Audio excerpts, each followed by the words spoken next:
Community Health Matters was made possible by a grant from the Tri-City Healthcare District Board of Directors Community Healthcare Alliance Committee.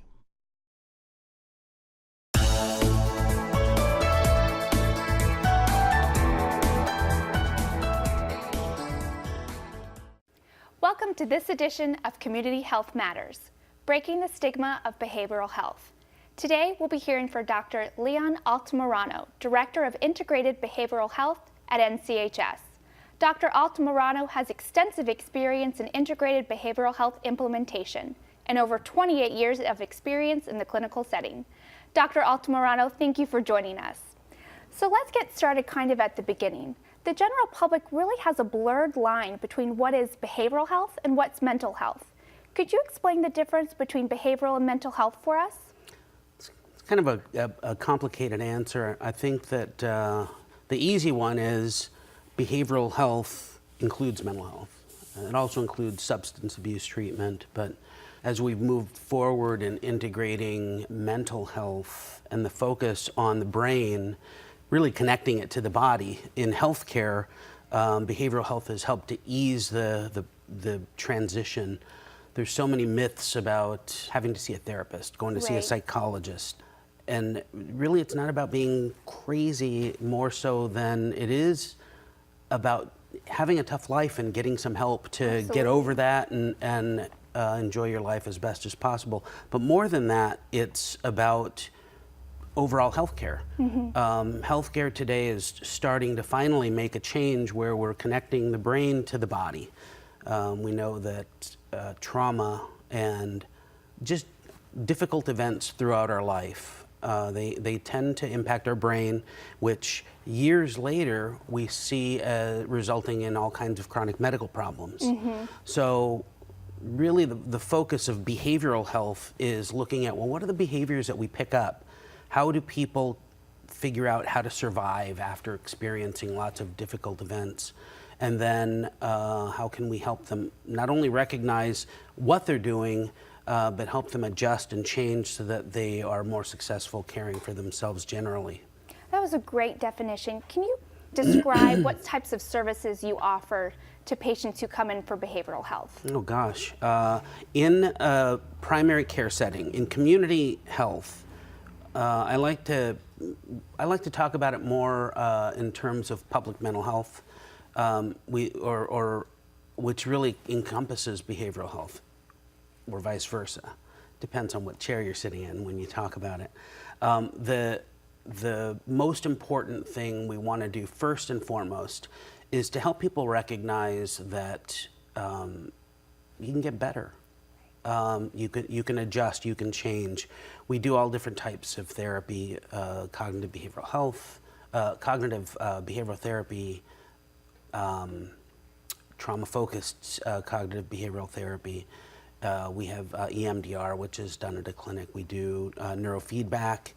We provide a number of different types of interventions. But in this setting, we also wear a number of different hats. We do a little social work. We do some case management. We kind of do whatever's necessary to help people identify the things that they're missing in their lives to be able to function better and to be able to care for themselves better. Wonderful. So can you tell me how or why it's important to integrate behavioral health into just preventative care in general? It's kind of like going to a physician for diabetes, let's say. They look at your blood pressure, they look at your diet, they want you to adjust a few things, and hopefully you get your diabetes under control. Integrating behavioral health is really about that, actually focused on somebody, let's say, with diabetes or obesity, high blood pressure, but other conditions too. Your general stuff like sleep problems, and which is really one of the bigger challenges that we have, anxiety, depression, and then some of your other more persistent disorders. But integrating behavioral health is really catching people where they tend to go when they don't feel well. So their primary care doctor. Nowadays, I think it's somewhere in the neighborhood of 80% or so of antidepressants are prescribed in primary care. So really the push nationally is to develop integrated programs where it's a one-stop shop. A patient can come in, they can see their primary care doctor, they can see a therapist, they can see a psychiatrist, dentist, whatever, and really be able to walk out having taken care of all of their healthcare needs in one place. But it really opens the door for us to do more therapy and really focus on those behaviors that keep people feeling sick, for lack of a better description, or at minimum, not enjoying their life as best as they can. Absolutely, and I'm sure having everything in one place really helps to break that stigma of having to go into a therapist's office. Absolutely. Wonderful. Absolutely. So I know that we have spoken to quite a few people just about impressions on behavioral health, and over the last 5 years, how have you seen behavioral health just in a clinical setting? How has that evolved? We're doing all kinds of different things throughout the county. I guess we'll start some years back, an organization, Community Health Improvement Partners, actually started working on improving knowledge, helping people understand all sorts of stuff. They provide health literacy, suicide prevention, and that's kind of where I came in as a trainer for suicide prevention.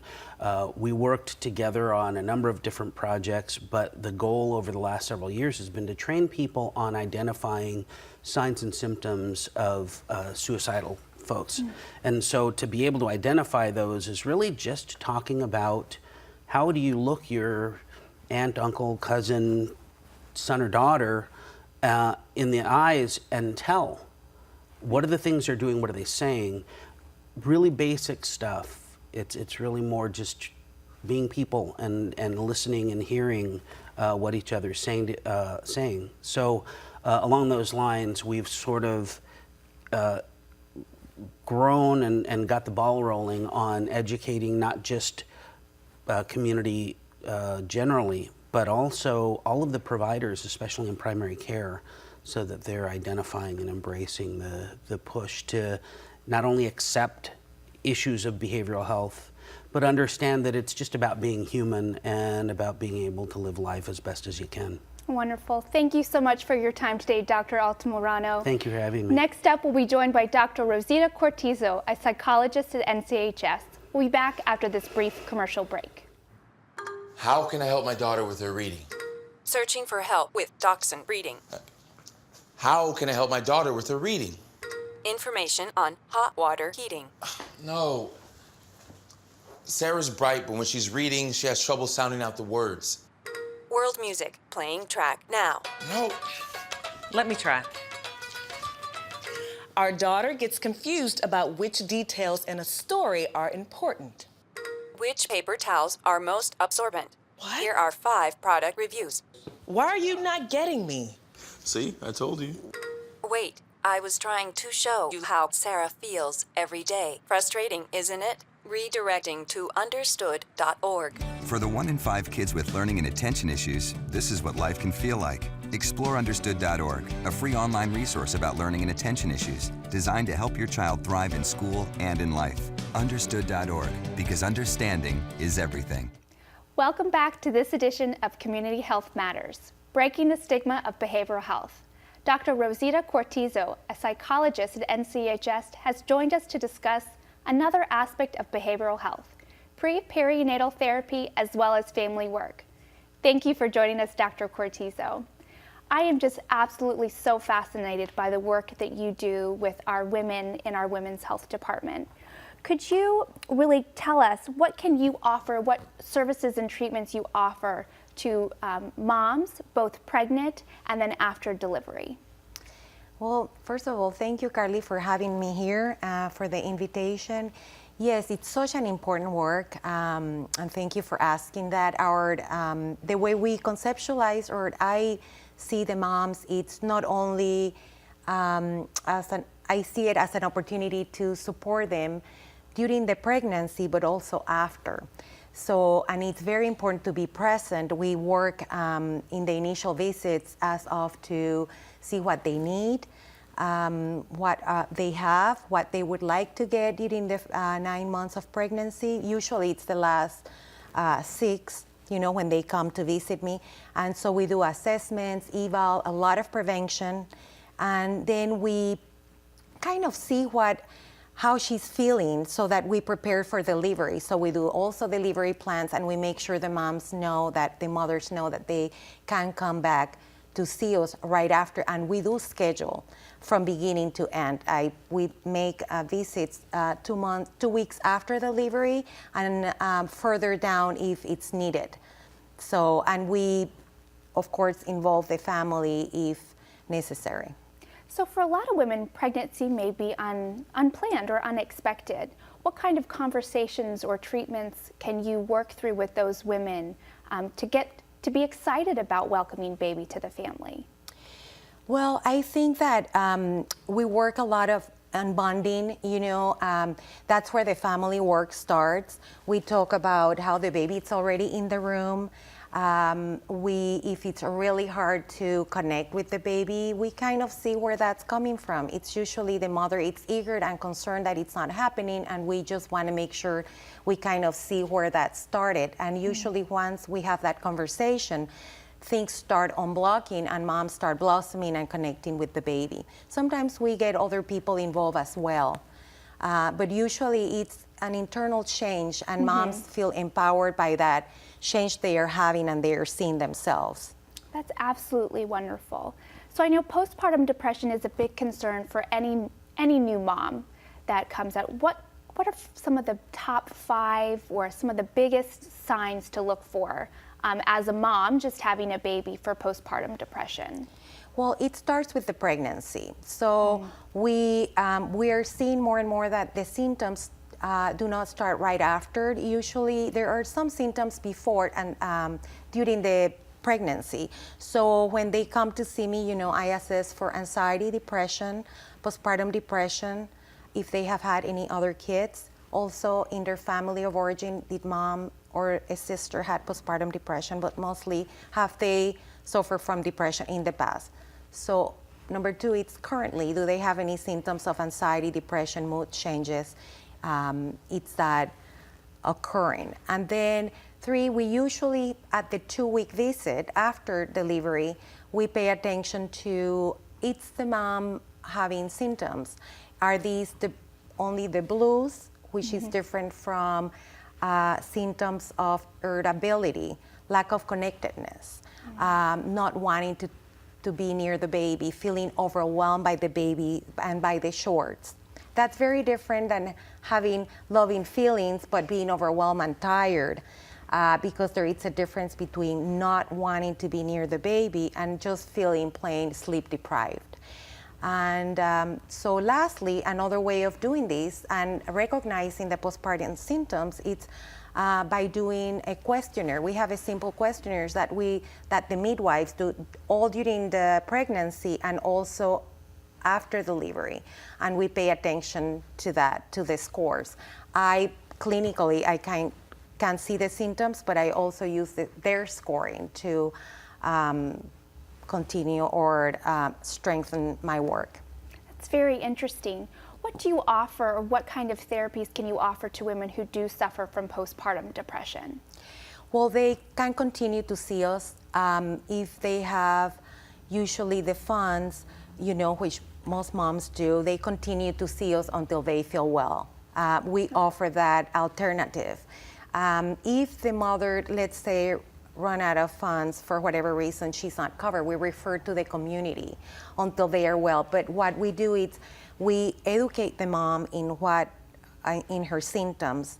What can she do to make these symptoms better, and what is in the community, so that they can have access to all those resources once they are not with us.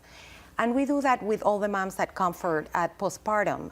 After the 2 weeks, whether they have symptoms or not, because the symptoms can occur within 2 weeks, a month, 3 months, and even 6 months, we want them to know where to go if these symptoms occur. They can come back to see us. They can go to North County Health Services Behavioral Health for services. They can go and see their primary, and then they will refer to an integration behavioral health specialist. Or they can go to another place in the community if they're transferring to, let's say, out of state or whatever they would prefer. Oh, that's fantastic. So let's transition into the family work aspect of your care model. Can you elaborate and just describe to our audience what is family work? You know, Carly, that's kind of a favorite aspect of mine in the delivery, because I take the opportunity to work with moms in that the baby is already in the room. And I mentioned that already. And I'm very repetitive because I think that's how we learn to with the mothers and the family. So we start connecting the mom. I usually already talk to the mom in the sessions and the baby together. And they think it's quite amusing, and then it makes a lot of sense because the baby is already blossoming, and they have their ultrasounds, so it's a picture of the baby, and sometimes the baby already has features of one of them too as it's growing, so we talk about that. So you see, and I talk to the baby and continue to make sure the baby is present. With that being said, it's important to include all the people in the mother's life that she's willing to be a part of the session. So if it's she wants the father of the baby being present, that's very welcome. We just talk about what that would be like, and then we touch bases before that session, and the father is included. A lot of times the fathers have a lot of questions, concerns, issues, great remarks, great stories, and we want to make sure that that's all a part of her treatment. But we do involve also small children, because sometimes it's a lot of adjustments. As the family is growing, the babies that are already in the house are having a reaction to the new baby in the house. So we want to make sure that the children that are closest to the new baby are being taken care of, they are being addressed, they feel comfortable, and after the baby is just born, that they feel comfortable and that they are a part of childcare as well in the capacity that, according to their developmental age. Part of family, it's not only do I do in utero developmental guidance, which is with the baby and talking to the baby, but I do developmental guidance. So that includes all the children in the house. So we work with the mom, the baby, the meaningful other, if it's involved in her life or not, and any systemic people that might be present. Could be parents, could be church, could be relatives that are in or out of state, anyone that it's meaningful to the mom. That's wonderful. So you really try to get the whole family unit integrated into your care model for that mother. Absolutely. If whatever and whoever, it's important to the mother, and we ask questions, because sometimes they don't know that we have they will have these opportunities. So we want to make sure that we present a fan of opportunities so the mother can pick and choose what would be good for her. And we also educate in telling the mom what would be good about that. And sometimes some of the concerns, because of confidentiality. We want to make sure that if mom tells me something in confidence, that she knows that that's not going to be presented when the family members come in. Absolutely. Dr. Cortizo, thank you so much for your time today. Next up, we'll be joined by Luzman Vahil, Community Engagement Project Manager with NCHS. We'll be back after a brief commercial break.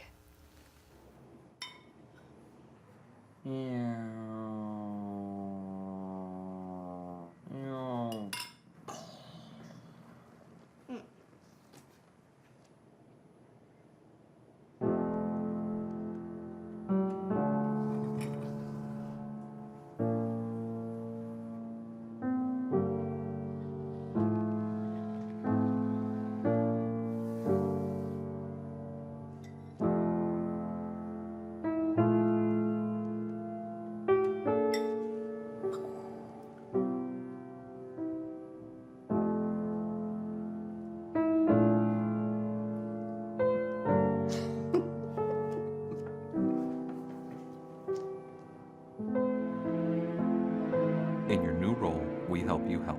Visit aarp.org/caregiving for information on how to provide even better care for the person who once took care of you. Welcome back to this edition of Community Health Matters, breaking the stigma of behavioral health. Luzman Vahil, Community Engagement Project Manager at NCHS, has joined us to discuss the Golden Years program and the struggles this senior population faces. Thank you for joining us, Luzman. Thank you for inviting me.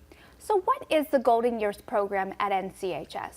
The Golden Years program at North County Health Services is a support group for people that are battling a behavioral health issue or a mental health issue. This program is funded by the county through the Mental Health and Services Act. And at North County Health Services, our priority is the Hispanic older adults.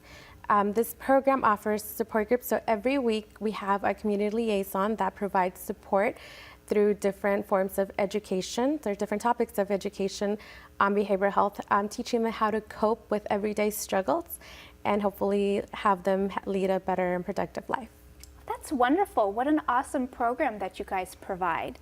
So what kind of support do they offer in these meetings? So the support that our senior community liaison offers, it's a low intensity support group. It could be the very first step for somebody that is suffering from a behavioral health issue, but it's not quite ready to see a therapist. This could be the very first step that makes them feel comfortable, and they get to socialize with other people around the same age that are suffering or that are going through the same situations that they are. This could also be a step down for somebody that has already gone through therapy and then they just need that extra little boost once in a while. The support that they get is not only just from the community liaison, but from their peers.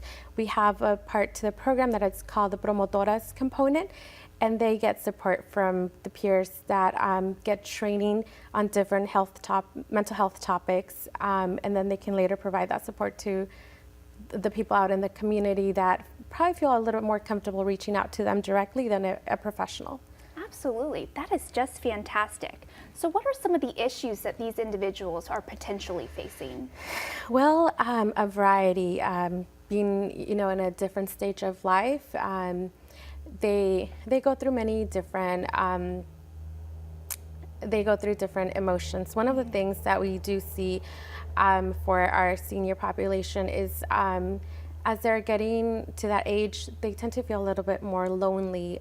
Most of them have lost their spouse, and so they don't have that support as they used to. A lot of them live with their children, so at times they might feel like they are a burden to their family members, depression, anxiety, stress. And then also it gets to them that they probably don't have as much years as when they were younger, and that also affects them.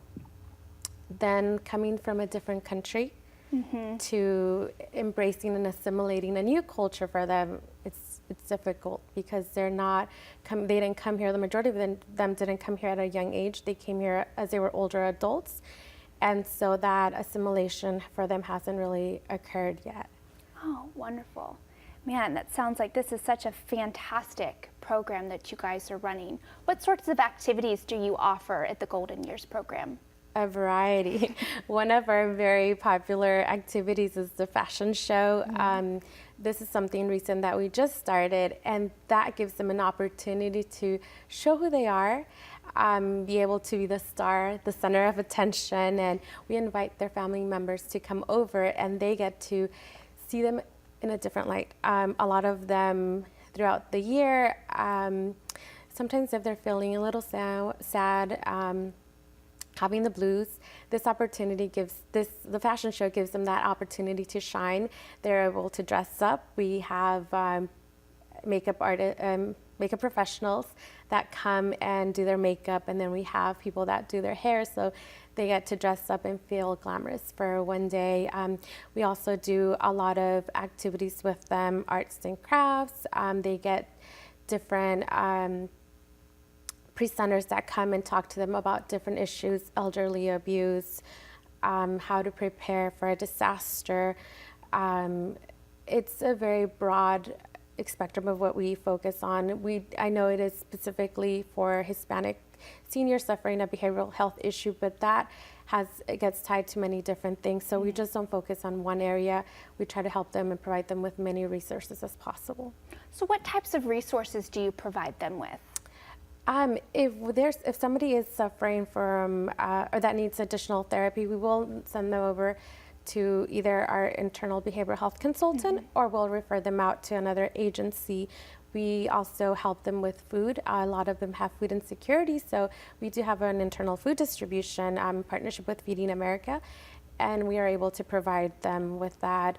For Medicare and Medi-Cal, we partner up with the different agencies like HealthNet that come and do presentations on the different plans, option plans that they can choose from. So we try to be as diverse with the resources as possible. Well, that's fantastic. So let's talk a little bit about the food distribution that you guys partner or help them with. So why is the food distribution so important for this population? It's really important because a lot of them don't have a steady income, and if they do have if they are getting any financial support, it's a very small amount. And again, going back to them feeling as a burden to their family, because at this time they're not able to contribute as much. The food, having that additional food resource makes them feel that they are bringing something to the household, and it gives them some sort of independence from whoever is providing them the rest of the meals or the housing or whatever other needs that they might have. That's wonderful. So do you guys do any cooking classes that help with the food distribution? No, at this time we don't do cooking classes. There was one time where we did have the cooking demonstrations. However, with changes coming from the county, we are not doing any cooking demonstrations, but we do give them healthy recipes at the food distribution. One of the things that the support group does that we just love is when they get their food from the food distribution, especially when we give them produce. The next day, our food distributions are the first and third Wednesday of every month. On Thursday, when they have their support group, they will cook something usually from the produce that they got, or they'll share it with the other people that didn't go to the food distribution. And that's another thing that their support group does, is provides that social part of the life that they might not be having. Well, that's absolutely fantastic. So if someone wanted to get more information about the Golden Years program, how would they go about doing that? Well, they can go on our website.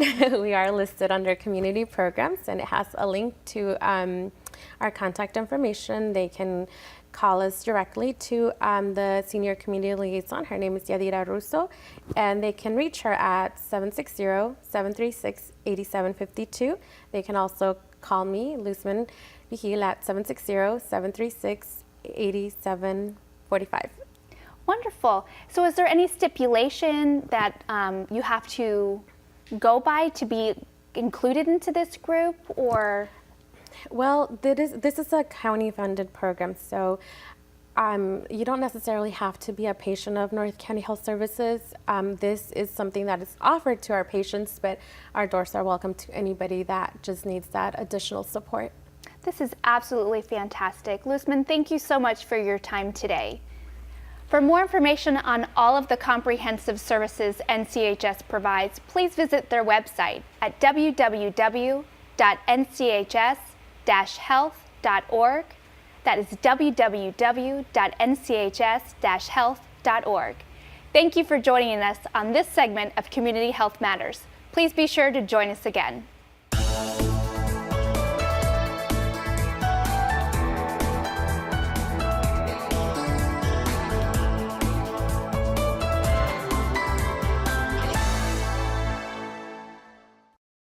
Community Health Matters was made possible by a grant from the Tri-City Healthcare District Board of Directors Community Healthcare Alliance Committee.